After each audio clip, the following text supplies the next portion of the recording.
Ladies and gentlemen, boys and girls, welcome back to Trails in the Sky. We are heading to the factory to meet with the professor. And we have Tita in tow. I know, okay. Alright, Joshua, that's fine. I know it's not part of the original plan, but I want to stop by the guild on our way.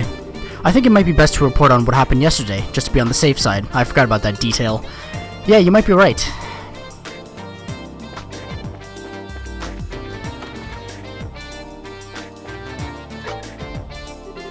Good morning. That was some day yesterday, wasn't it? When you are ready, we'd like your full report on it. Business as usual, Kilika.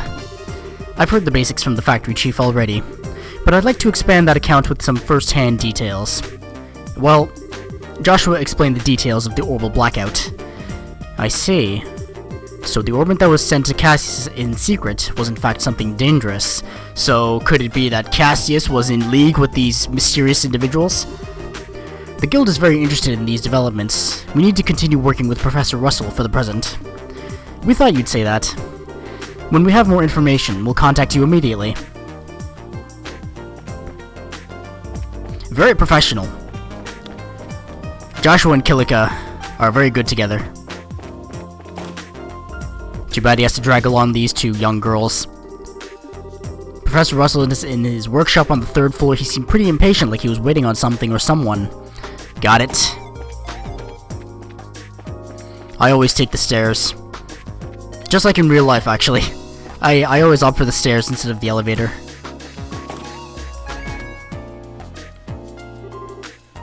Ah, another failure. Grandpa? We came to see if we could help. Ah, hello, Tita. And you two are here as well, I see. What can I say? We were worried.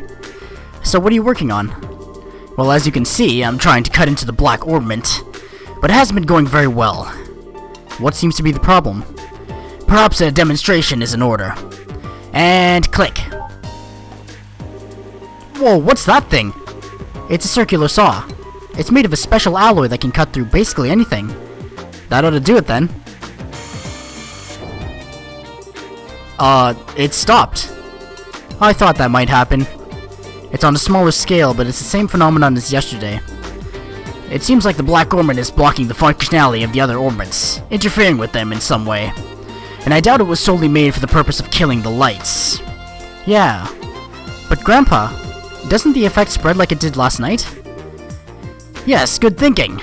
This interference with the nearby orbit seems to spread out, moving from orbit to orbit like chain lightning. I'd put the range at about 5 Arge? Arge? I don't know. But if there are no orbits powered on within that range, well, then that's where the effect stops. I see. That makes sense. However, even with that knowledge, there's no way to know why it causes machines to simply stop without getting a look inside it. It's very troubling. Is there any way to destroy the thing? Maybe with a good scream and a really hard whack? Don't be ridiculous. Didn't you see the big saw do exactly nothing to it just a moment ago? Well, yeah. Anyone thought of trying fire? Maybe it'd melt down into a blast furnace or something. If we did that, the insides of it would melt too. Oh, yeah. Well, it was worth a shot. Actually, it might work. Really? You know of a way to burn it open? No, that's not what I meant. Orbital power. That which drives the orbits to work can't be used for this problem. We'll have to find a way that doesn't rely on any orbital energy. Is there even such a thing? The combustion engine. It's a device that burns fuel to generate energy. The idea has been around for a long time, but it's very inefficient when compared to an orbital engine. However, all you need to work on them are standard tools. Huh, neat. I get it. Fire is the key. But Grandpa, I've never even seen one of them. I'm pretty certain that there's one under study in the central factory workshop. Oh, you'll need to get fuel as well. Like oil or something? No, it's called gasoline. It's extremely flammable. There's likely a tank or canister of it stored in reserve. Yes, this should do the job. I'll start getting the tools ready. I'll help. Is there anything we can do? I mean, I can't do anything super technical like Tita can. Well, you could go get the engine and gasoline. It's going to be heavy, but you braces should be strong enough to move it. Okay, leave it to us. So, where would we find these? Let's see. Don't tell me that you've forgotten. I've forgotten. He just said not to say that. Estelle? If you look in the operations room, you could probably find them. What the heck is an operations room? It's a room with a bunch of orbital computers. It's on the 5th floor. We store all kinds of information there for safekeeping. Wow, I didn't even know there was such a place. Then I leave it in your capable hands. Making coffee, fetching stuff. Well played, old man. Well played. Oh well, let's go find this operations room thingy. To the 5th floor, then. Oh, does it just warp? Okay, never mind. I thought it would warp me there. Let's talk to them again. Okay, they're just telling me where it is. I need that combustion engine again. Okay. No time to talk, it seems. Can I even access the 5th floor from here? I should be able to, yeah.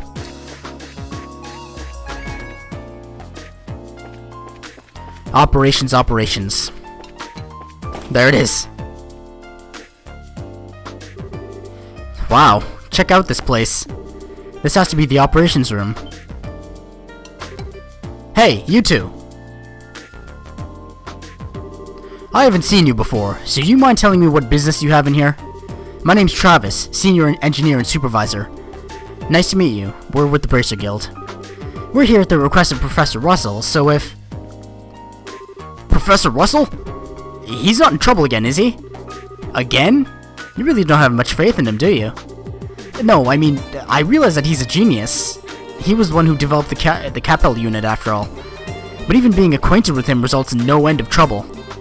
Tita, on the other hand, is an incredibly sweet girl. Just an all-around good kid. Yeah, I get what you mean. But I don't think we have time to stand around talking, in this case. We need to find where the central factory stores its equipment. Oh, is that what this is all about? In that case, go right ahead.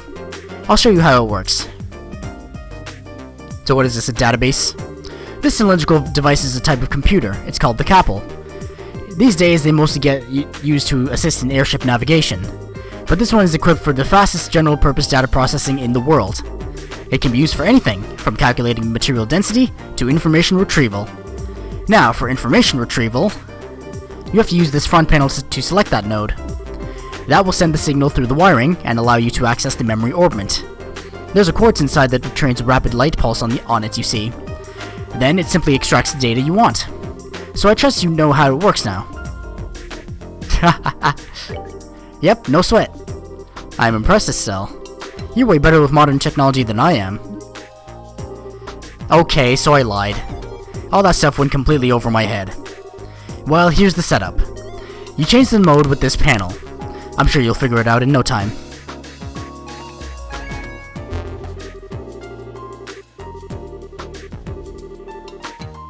Oh, this is cool. The orbital calculator. I wonder if, like... Look at this room. It's all filled with servers and stuff. I wonder if this is what it was like in the 1950s when the first supercomputer was, like, a thing. Establishment, universal tech, related topics? Combustion engine? A machine which generates usable energy by burning fuel within. Less efficient than its orbital counterpart due to issues with gaseous exhaust and noise pollution. Maintenance Chief Gustav. Got it? A liquid derived from the purification of naturally occurring hydrocarbon compound known as petroleum, used primarily as fuel for combustion engines and in industrial solvent. Orbit manufacturing factory. So I need to go down to maintenance, and I need to find this factory. Looks like you found what you were looking for. Wow, it's like a magic box or something. Orbital computers are really something. As I understand it, Professor Russell's teacher, Professor Epstein, was responsible for the original concept. But it was Professor Russell's talent that made an idea into reality. If only his presence of mind were on par with his intelligence. Well, Idios isn't one to bestow two blessings on one person. By the way, where can we find the guy who has one of those combustion engine thingies? The maintenance chief, right? Where is he? He's currently overseeing the airfield, so you'd have to go there to speak to him. Also, the gasoline is likely in orbit manufacturing, in the basement. Talk to the staff there. I'm sure they'll be happy to get it for you. Maintenance Chief Gustav is down in the airfield working on combustion engine, and the gasoline is in the basement orbit manufacturing facility. Thanks, you've been a big help. Think nothing of it. Let me know if you need anything else. They really pound the information into your head, don't they? Just to make sure you get it. Which is extremely helpful, actually, because I am a dullard. Especially when, you know, talking. Do do do do do.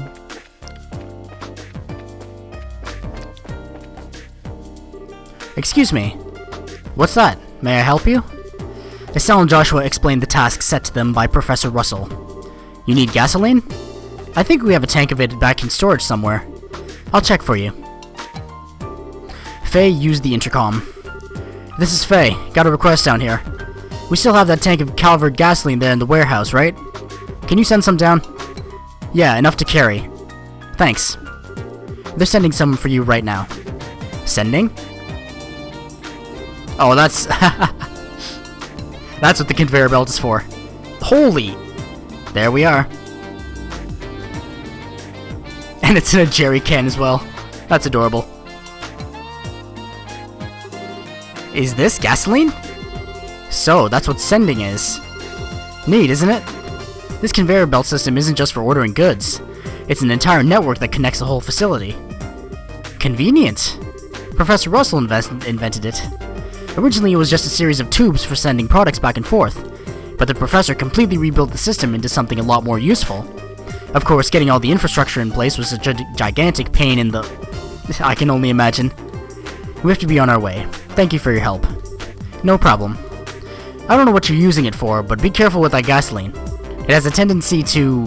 fireball. Got it. Now we need, the airfield. Which I assume is the dock, right? Oh, this is the elevator. Alright. Landing port?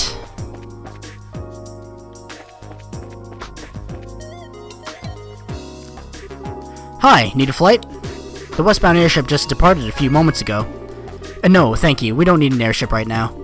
Actually, we need to talk to... Gustav, was it? You mean the maintenance chief? He's not here at the moment.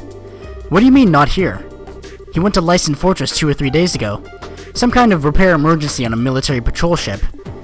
Leibnitz Fortress? As in the largest base in the Royal Army, out by Lake Valeria? Up in the north part of Zeiss? Wonderful. He won't be coming back from there anytime soon. So what do we do about the professor's request? I don't know anything about that, but the chief is actually on his way back. He just sent word to us. Oh, hey, airship! Speak of the devil.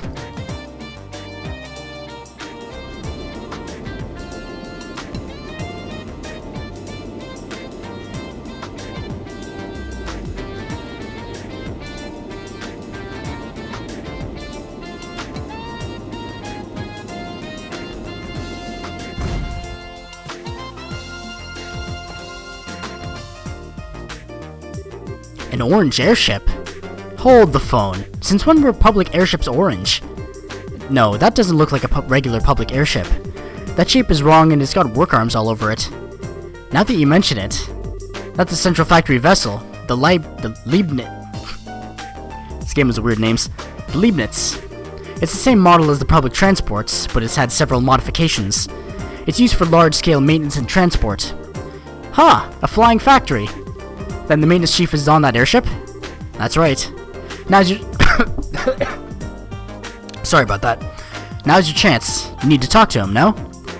We do. Thanks a lot. Yes, thank you.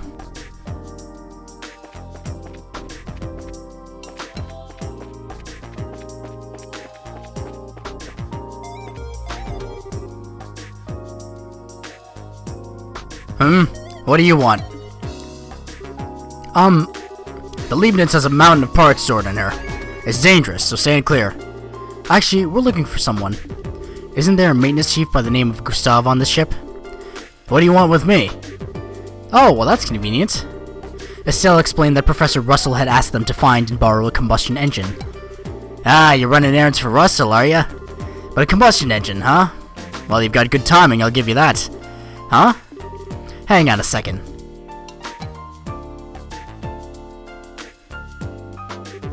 Does he actually have one packed onto this ship? Looks like it.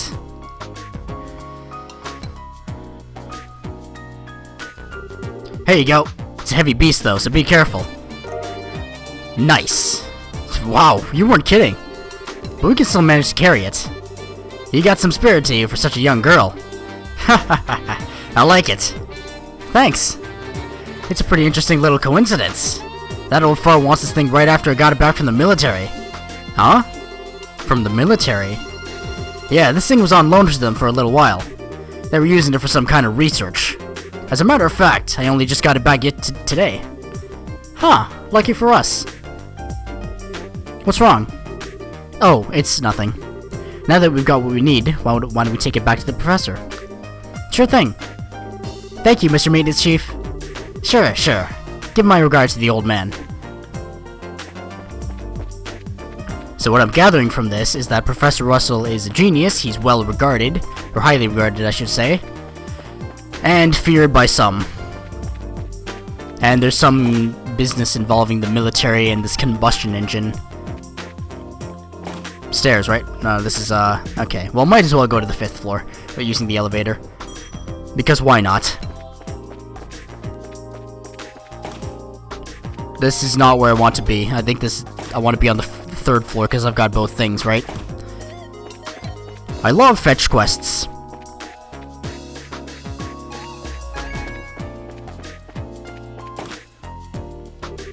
We're back. And we've brought what you asked for. Excellent. Thank you. Now, could I have gotten one item, come back, and then gotten the other item? Would they have different dialogue if I did that? See, I missed my chance, didn't I? You weren't kidding about how heavy this thing is. Yes, your brute strength was most useful, girl. Perfect timing, too, as I've just finished preparing the tools. All that's left is to set up the engine and put gas in it. If you'll go and put on the finishing touches, Tita. Yes, sir. And it's all set. Wow, this thing is really clunky looking. Are all of the engines like this? Yeah. It converts the energy given by the burning gas to power the tools. So this way, they don't need orbital energy. Indeed. Now let's not dawdle. Let me flip the switch. So this world must be very dependent on orbital energy. It's like electricity in this world. Like, as soon as you don't have it, you're kind of at a loss. And click. Jeez, this thing sure makes a racket. It's definitely a lot louder than orbital engines. That's one of its drawbacks, yes. But I doubt we need to fear activating the Black Ormond this way. Let's get started. Ooh. Whoa! That's some serious sparkage. Okay, shut it down for now. We've seen how much physical punishment it can take, and how much punishment our ears can take as well.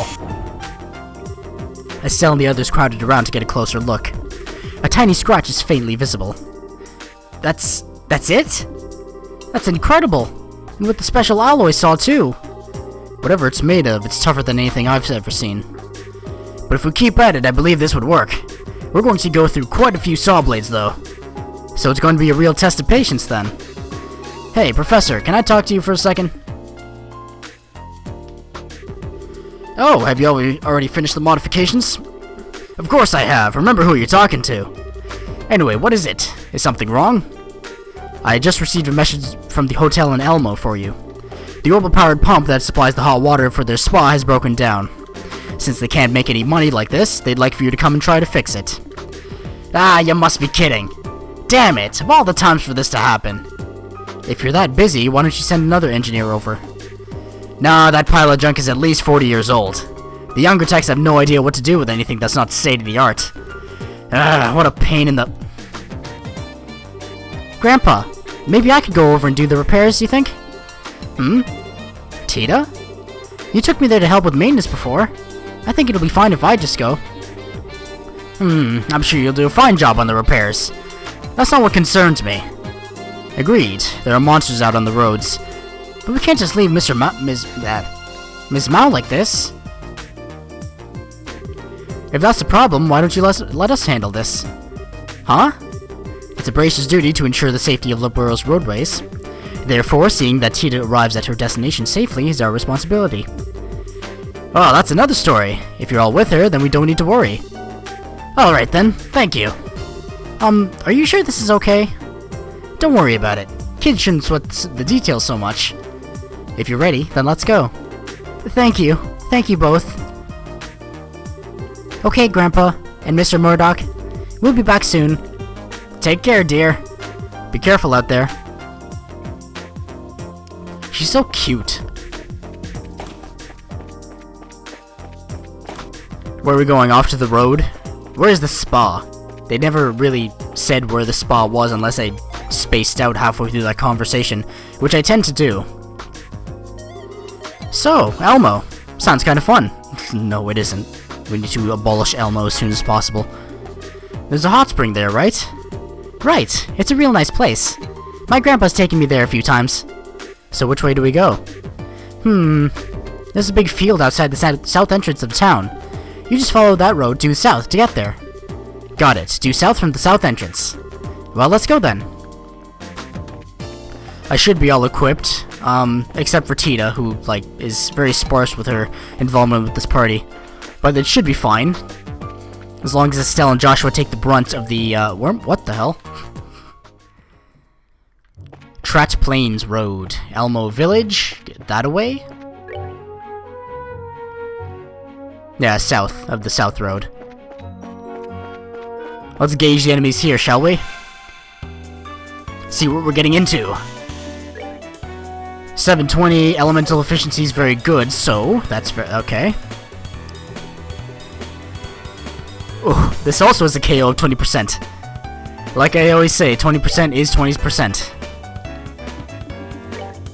You don't have much in the way of arts, do you? Well, you have some.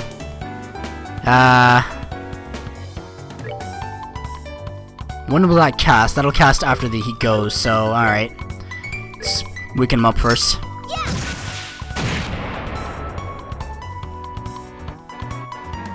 He's become excited. Oh, excellent. Estelle's now a more capable healer.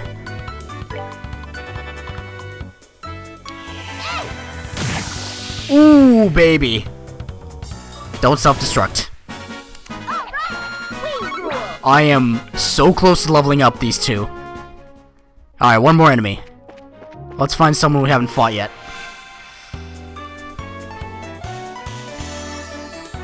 What do you got? If you have to use arts, use ground and fire. Should be good.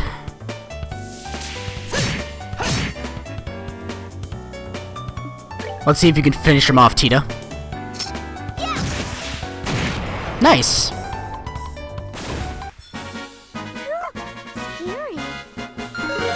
Voice actor's cute. Level 20, excellent. This is the Wolf Fort, this is Elmo. I just gotta keep heading down, don't I? Did I lose? No, because I used craft on Joshua, silly me. Go to the village, right? I should look for chests, but I don't know. Did I just walk right past? There we go. Terra Balm. It wouldn't be empty if you hadn't already looted it, now would it?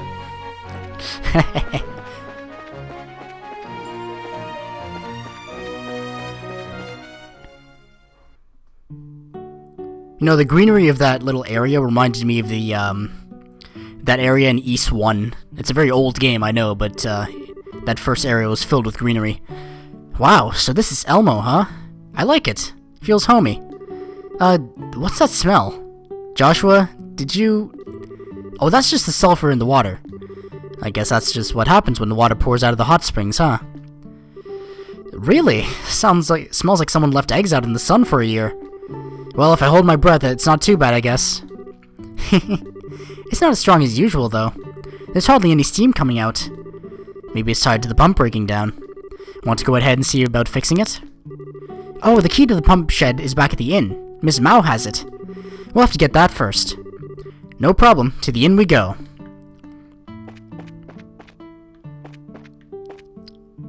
Well, let's see what the general goods store has. Do you have Cornelia? I doubt you do. Nothing. Should I pick up some of these? I have like 7k on me, or 8k on me. I don't know. I should probably sell these since I'm not using them anymore. There you go, back at 12k, and I have a feeling I'll need this. Actually, I lost Gate, so he's bound to come back with a better weapon, right? Just in case I won't sell it. I won't sell it. And I don't know if I'll ever get Chloe again, since we seem to have cut ties. Why would I ever want to cash in Sepith? That's nonsensical. Not many customers today. I hope Quante's inviting them to see the store. How do I bring up the full map? Okay, so we got the lodgings, a store, and this is a quaint little town. Yep, it's lukewarm. Definitely nothing hot about these springs right now. I heard the pumps are broken, and we can't use the baths. It's a shame, but then again, it's also the will of Adios. So, it sounds like religion's a big thing in this game. Hi, Miss Mao. Oh, hello, Tita. I'm glad you're here. Mr. Murdoch just got in touch with me a little while ago. Is it true that the professor is making you do the repairs while he's off doing Adios knows what? It's not like that. He was planning to come here until I said something about it. Aw, well, bless your heart, child. But you know you spoil that old coot, don't you? He's always been the sort to completely lose himself in his research, given half the chance. Energetic old granny, isn't she? Well, she obviously knows the professor. Everybody in this region knows the professor, it seems. But it's curious that we haven't heard any mention of him outside of Zeiss. Unless I'm blind and deaf. And who might you be? Oh, let me introduce you. This is Estelle, and this is Joshua. They're with the Bracer Guild, and they're looking out for me. Hello. It's nice to meet you. Well, what do you know? Please do pardon me. I'm the owner of the Maple Leaf Inn. You can call me Miss Mao. Russell and I have been friends since we were knee-high to a grasshopper. Tita here is almost like my own granddaughter. Oh, okay. Oh, right, Miss Mao. Is the orbital pump really broken? I'm afraid so, dear. I think the 40-year-old beast may finally be on its last legs. Ah, well, I wanted to replace it at some point anyway. Can you handle it, Tita? You betcha. Okay, just a sec. Just go north of the village square up the hill. The pump shed's right there. I really appreciate it. Nice. North of the little water reservoir here, right? No, this is something else. I'm dumb. It even says pump shed. So this is the pump shed. That's right. It sends hot water to the inn and to the well in the town square. Well, let's try that key. Use pump shed key.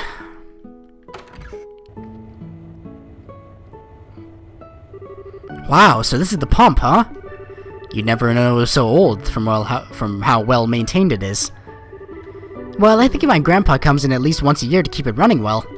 40 years ago, people didn't really know much about orbments, and so Grandpa created this orbital pump to show people what difference orbital technology could make to their lives. Ah, okay, so this place probably has some sentimental value for your grandfather then, I guess. And that's why it's kept in such good condition. Right. Let's see. First up is a systems check. And if that's okay, then we make sure there are no problems with the impeller or pipes. Can we do anything to help? Oh, it's fine. This is a one-person job anyway. You guys should just go to the inn and relax. Might be the cavitation and water hammer. What to check next? Aha! It's a surging problem! I figured we wouldn't be of any use. Apparently not. Maybe we should take her advice and wait at the inn. Alright, it's just coming up on 30 minutes. Perfect timing. I'll end it here. Thank you very much for watching. That was Trails in the Sky. It's available on Steam for $20. It often goes on sale for $10, so be on the lookout for that. The second chapter is also available on Steam for $30. They are highly regarded as like fantastic JRPGs. Any JRPG fan should give them a shot. And, yeah, it's very well written. Even if you're not a fan of JRPGs, you'll fall in love with the characters and this world that seems so similar to our own. Thank you very much for watching. I will see you next time. Toodaloo.